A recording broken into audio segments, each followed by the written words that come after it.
آج لوگ کچھ کہتے ہیں کہ حضرت سیدنا عبداللہ رضی اللہ تعالیٰ عنہ کے ٹائم میں عبداللہ رضی اللہ تعالیٰ عنہ نے کیا کیا، کلمہ نہیں پڑھا، ایسے ہی حضور علیہ السلام کی ولادت سے پہلے ہی انتقال کر گئے، تو گویا کہ انہوں نے حضور علیہ السلام کا تو کلمہ پڑھا ہی نہیں، تو یہ تو ایسے ہی ہوئے۔ میں الفاظ بولنا نہیں چاہتا، لیکن آئیے دیکھتے ہیں، آپ کو ایک مثال دیتا ہوں۔ ویسے تو علمی بخاری مسلم میں بہت ساری صحاح ستہ میں بھری پڑھی ہے کہ حضور علیہ السلام نے اپنے والدین کو پھر زندہ کیا، پھر اپنے اوپر کلمہ پڑھایا، پھر جو ہے، لیکن میں آپ کو ایک مثال دیتا ہوں۔ آپ یہاں سے جائیں گے، کیا کریں گے، دودھ لیں گے، کیا کریں گے، دودھ لیں گے، دودھ لے کر آپ کیا وہ دودھ خراب پتیلی میں رکھیں گے، جس میں وہ دھوئی ہوئی نہیں خراب پتیلی، اس میں آپ دودھ ڈالنا پسند کریں گے؟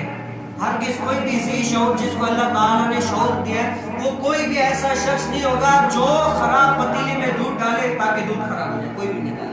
ہر کوئی جو ہے نا صاف ستھری پتیلی میں دودھ ڈالے گا تاکہ دودھ خراب نہ ہو۔ تو اللہ تعالیٰ کو پتا نہیں تھا کہ میں آخری نبی نور محمد رکھ رہا ہوں تو ایسے کے پاس رکھے گا؟ نہیں، کیا یہ ان کی بات ہے؟ ہم کہتے ہیں کہ حضور علیہ السلام نے فرمایا کہ میں جو ہے نا پاک پشتوں سے پاک پشت میں جو ہے نا منتقل کیا گیا، پاک پشتوں میں۔ تو اللہ الحمدللہ ہمارا عقیدہ ہے کہ حضور علیہ السلام کے والدین بھی ایمان کی حالت میں اس دنیا سے گئے اور مومن تھے۔ کیا تھے؟ مومن تھے۔